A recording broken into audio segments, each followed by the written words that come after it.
take a look at this volume knob. It goes to 11. It goes to 11. It goes to 11. These go to 11.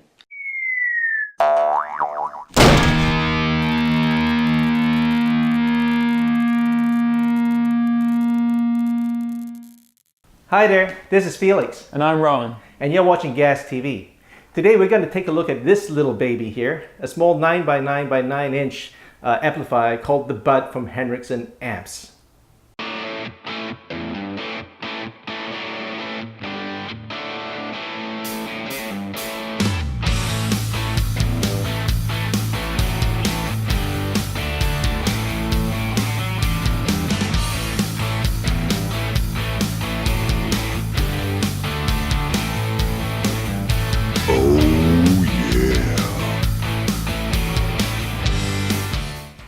If you're watching this video and have a sudden uncontrollable urge to buy this amplifier because it looks new, you've got gas. Don't forget to subscribe to this YouTube channel for help.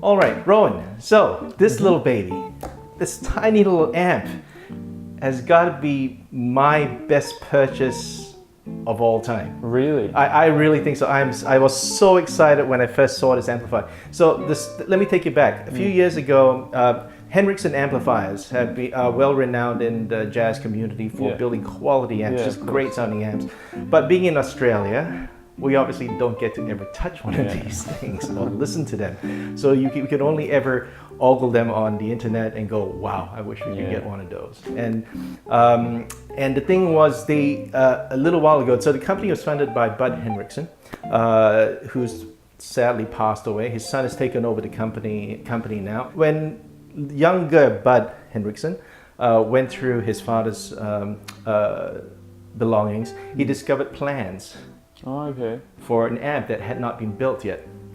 And apparently this is what resulted from it. A tiny little amplifier that apparently sounds beautiful. So I've been looking at this online for ages. And when we were at a guitar show recently, I was just walking by, happened to walk by a stall and saw this sitting in the corner and got, holy crap, there's one here. Yeah. Stopped, played it, and went home with it. Straight off the bat. So it costs, I got this from Jack's Music Australia I think they retail for 1950 Australian dollars. I think they're about 1,300 US dollars, but do check your online for your current prices. But this little amplifier, it weighs about 8 kilos, I think. Comes with a gig bag. As I said, 9 inches by 9 inches by 9 inches. It's tiny and portable, has got 2 channels. It's got pretty much every input and output you could want for a 2-channel amp. It's like a little PA, but it's got 2 channels with an input gain. It's got the dual combo, XLR and 1/4 inch jack. It's got obviously your volume. It's got 4 EQ controls, presence and reverb. On top of that, as a gigging musician, it's also got on the back a speaker out. It's got a DI out, as well as line out. You can turn the tweeter on and off. It's got headphone out. It's got your effects loops. Wow. What more could you want? An effects loop for each channel. So you can take it to a bigger gig. Well, that's the thing. So you can pair it up with a larger cabinet. I've got a Razor's Edge 12-inch cab here. You could simply take this down to a gig and plug it into, and have it as your monitor and plug it straight into the desk. I forgot to mention this auxiliary input as well for any other devices you might want, which takes over channel 1. But yeah, in this little package. Yeah, wow.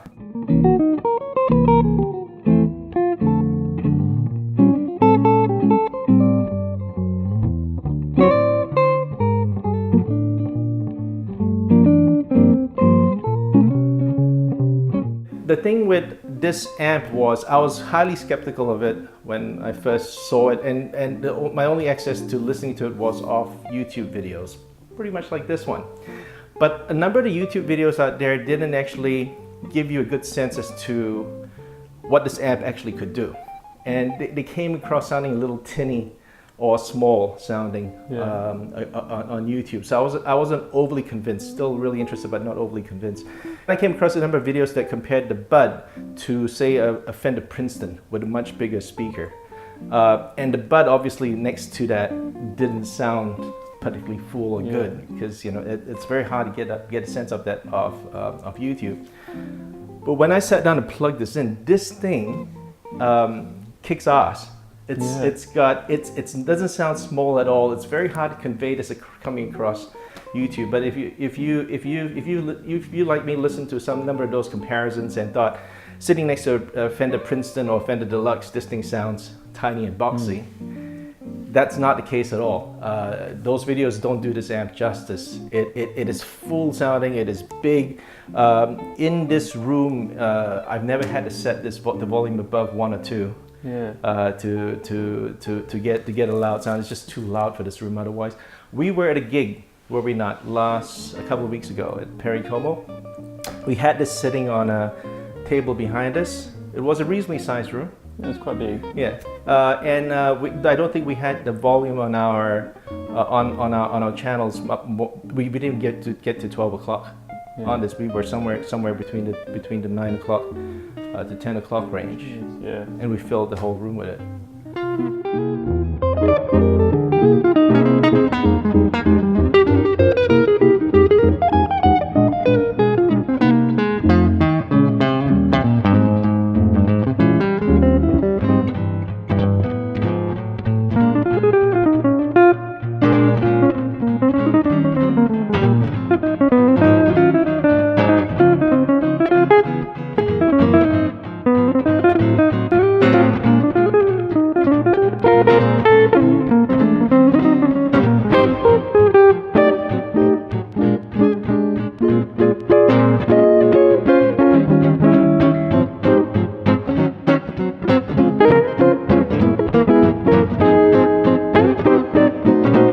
What do you think of the sound? It sounds huge, doesn't it? It's good. Like there must be some kind of acoustic development thing going on where they can fill a room with a tiny speaker. It's a 6-inch speaker with a tweeter. It's 120 watts in an amplifier. 120? 120 in this. So this thing is not built as a small amp. It's built with the working musician in mind. It's built, it's got as much power as you could ever need in an amplifier. And you can attach pretty much anything you want onto this. 120 watts. 120 watt, baby. I know. It sounds big. It sounds like more than one speaker, almost. Yeah? Yeah. It was surprising? It was surprising, yeah. But I like the idea of it being small because you don't get that horrible boomy sub that you seem to get with a lot of jazz amps. Yeah. Or especially when you're playing jazz through a normal amp, like a reverb or something like that. So is it because of the larger cabinet you get I think the larger cabinet gives you sort of more of a bassy, boomy sound, whereas this is a lot tighter. Yeah, and same thing happens when you put yourself directly through a PA system with, again, big speakers. You kind of lose that guitar, small cab boxiness. Yeah. I suppose that's what this amp was probably designed for primarily. Henriksen has got a niche in servicing jazz guitars. So if you're after that sort of vintagey jazz tone, plugging this straight in with a jazz box of sound, so it just gives that to you automatically. It's warm, it's sweet, it's round, and it's full and big. So you automatically get a nice little small cab type sound without it sounding boxy. So what we thought we'd do is we'd play a couple of things through this for you, and to give you an idea as to what it sounds like. Hopefully you get a sense of what it actually, how big this actually is. So I'm playing custom Rizzolo 7-string guitar here with a low A string. Listen to how that sounds through this amp. You get all that bass. Awesome. Yeah. Rowan's playing a Benedetto Bambino. We've got all our settings set to 12 o'clock with a little bit of reverb at about, I'd say that's about 10 o'clock, thereabouts. But everything else set to 12. Let's see how we go. 2, 1, 2, 3.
good, doesn't sweet. it? It's that, like I said, it's just automatic jazz. You don't have to think very hard about Yeah, making it sound good. I mean, you could tweak the sound a little bit more. I might take a bit more of the mids out of my. it's nice. But the acoustic qualities come through pretty nice. Pretty nicely, yeah. Well, on that note, what we should do is actually, for the viewers at home, try playing an acoustic guitar through it and see how it sounds as well, yeah? So, you got a Taylor 414 CE with an Avant cold back. That's my workhorse guitar. I actually like the Taylor piezo and preamp system, and it's just got a very easy plug-in sound to it. So here it is matched with the bud. Let's see how it sounds.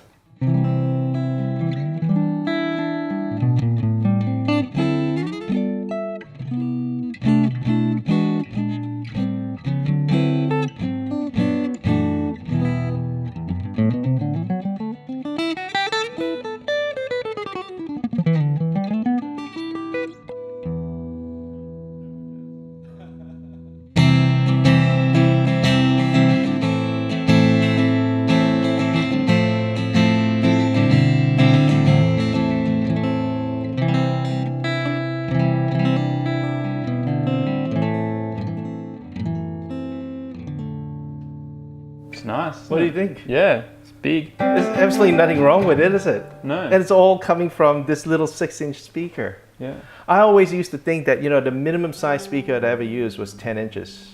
Just, you can't beat physics was the line I always used. You can't beat physics. You get a small speaker, you're gonna get a small boxy sound. Yeah. But heck, was I wrong? I was completely wrong. So this is 9. This is a 6-inch This is speaker. 6. Yeah, you weren't listening. It's I a wasn't 6. It's a 6-inch speaker, buddy. It's 9 tiny. inches square. I know. I mean, a 6-inch speaker. This is along the realms of a computer speaker size. Right. So you could probably take this as hand luggage. Yeah. Well, this is it would definitely fit within that airline. Yeah. Or whatever. It might not fit the weight. Maybe. There's a 7 kilo weight restriction, I think. This is about 8 kilos, it. but tell them it's a big camera. Just sling that and walk in. Yeah. I reckon you'd get away with it. But that's exactly right. So you see what I mean now? It's not just an electric guitar amp. This thing's just like a clean PA. Yeah. Built for guitar. That you can basically plug anything to, and so far it's sounding quite good, isn't it? You like it? It sounds amazing. Yeah. All right. So this is particularly important for Rowan. He lives in Melbourne, gigs in Melbourne, but doesn't own a car. Yeah. So the idea is that you could effectively pack your Strat, maybe add a Helix. How far could we stretch this? How could you use this on pretty much? Oh, this is the question. Could you use this on see yourself using something like this with a combination of gear on pretty much any gig that you would come across? This could be, if at the very least, if not, it's your main speaker for a jazz gig. You could plug a singer through it. Yeah. Plug your guitar to that, and there you go. I think for a jazz gig, it's pretty ideal. Yeah, that's easy. That's a no-brainer because we know it works well for that, right? So those little cafe gigs all work well. If you then turn up to a slightly larger venue with a PA system, you could always use the direct out. That's true. Yeah. Straight off, and you shouldn't have any issue that this would still work because your monitor. Yeah. And sound guys love you when you have a direct out. Well, exactly. It's just easy. You just take care of yourself, and then they take care of front of house, and that's pretty much it. I'll be using this at the next jazz festival we play. But how far more could you take it? What if this was your main amp, right? At the very least, it's your monitor. You do musicals. You do a number of other session type gigs. If you carried a Helix.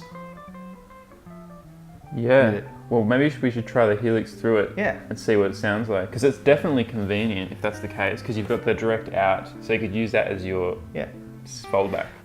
So we've got Rowan now plugged into Helix, Line 6 Helix, which is something he's seriously considering getting for work. And I hadn't even thought about this, but we can actually just take the XLR out of the Helix straight into the XLR out in here. So we've got a balanced connection straight into the thing. And Rowan was just saying that we've got a really quiet setup here. Yeah, that's awesome. Like that's it. Yeah, that's pretty cool. That's pretty cool. That's the thing. That's the thing. Well, one, I suppose part of that's the balance cable, so you're not picking up any noise through that. But the other part is that you're not using a whole bunch of little pedals on the floor with power. Little power wires going everywhere. There's going to be a lot of noise getting picked up from all those little patch cables as well. So there you go. So, Mr. Patterson, the question is whether you think this. Well, this is a test. We'll see what you think of this setup. Cool. So why don't you go for it? So this is just the 6-inch, not this the cab? is the 6. That's right. We haven't even plugged the cab in because not even using that yet. I don't even know. I don't even know. I have never even felt the need to do it. Yeah. Yeah, we might try that later. But yes, that is just a 6-inch at the moment. I've got I'm recording it directly through the mic and the DI. Cool. So give it a go.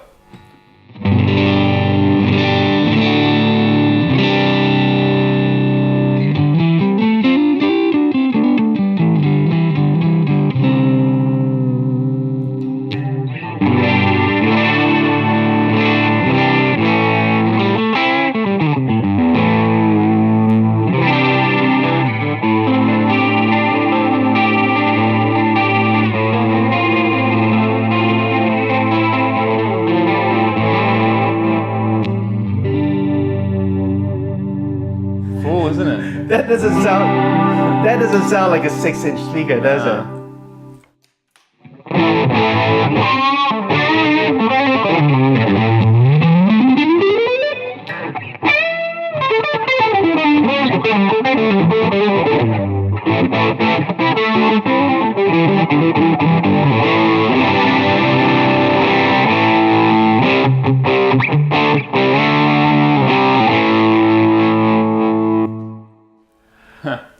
I've got to say, I've got the volume. Oh hell! You know what? This gets even better. I must have accidentally knocked input gain from 12 o'clock down to 10 o'clock. So we're not even we're not even near where we should be with the input gain for a start.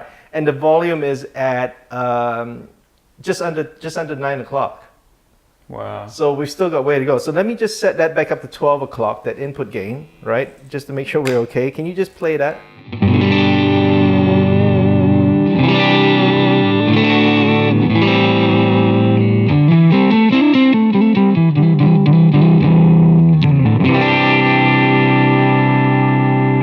With the humbucker, it's like even.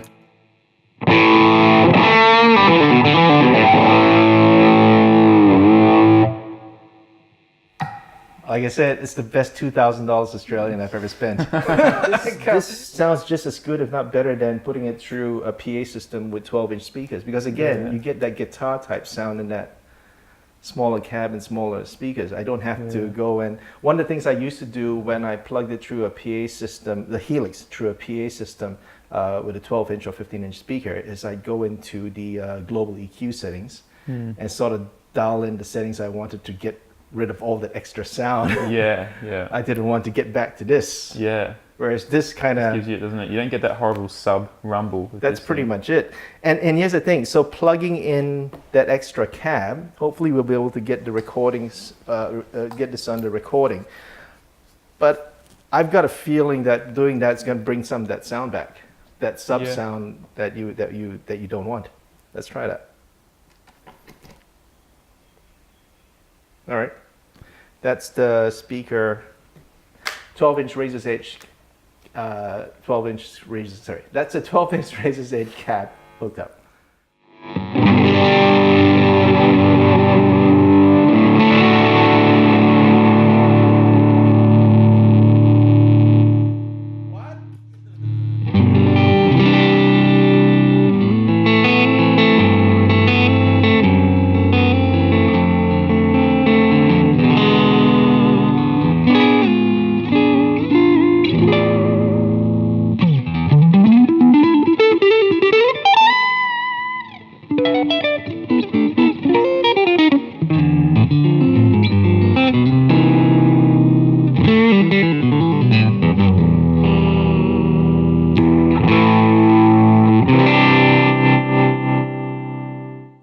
We're all right.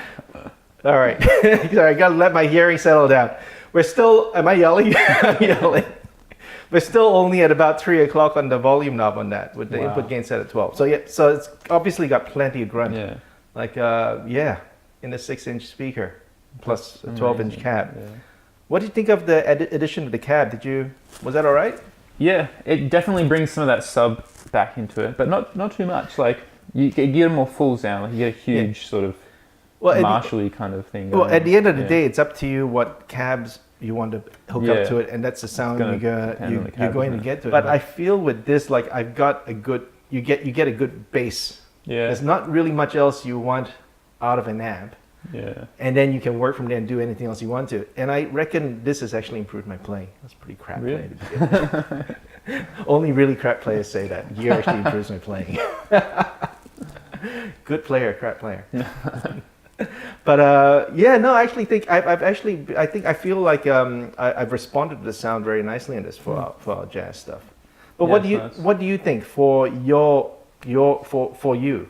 Yeah, I mean it works as I wouldn't go to a rock gig with that, just a little thing. But I would use it as a monitor if I was using a Helix or something like that. For theatre stuff, for example, it would be awesome having it sitting there next to you and everyone around you can hear it. You've got the Helix set up and then the rest is just going in front of house. Just front of house.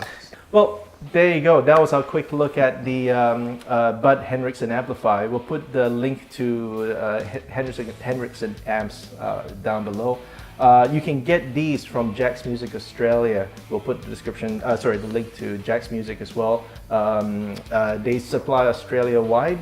And just say you saw this video and say hi to them for us. There's really not much else to say about this amp other than we love it. I'm struggling to find anything else to say about it without sounding like I'm totally in love and in the pocket of Henriksen. That's good. It's really good. It's good. All right. So don't forget to subscribe to this YouTube channel for more reviews just like this and to see Rowan's pretty face.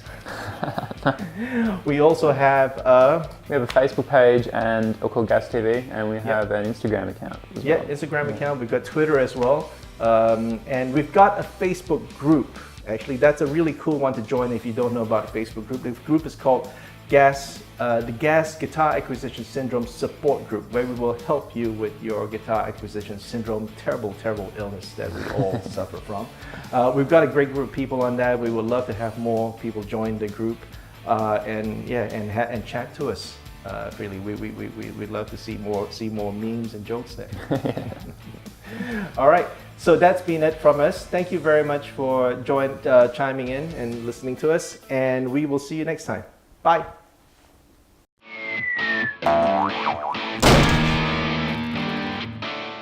Do you have more guitars than most people have pairs of jeans?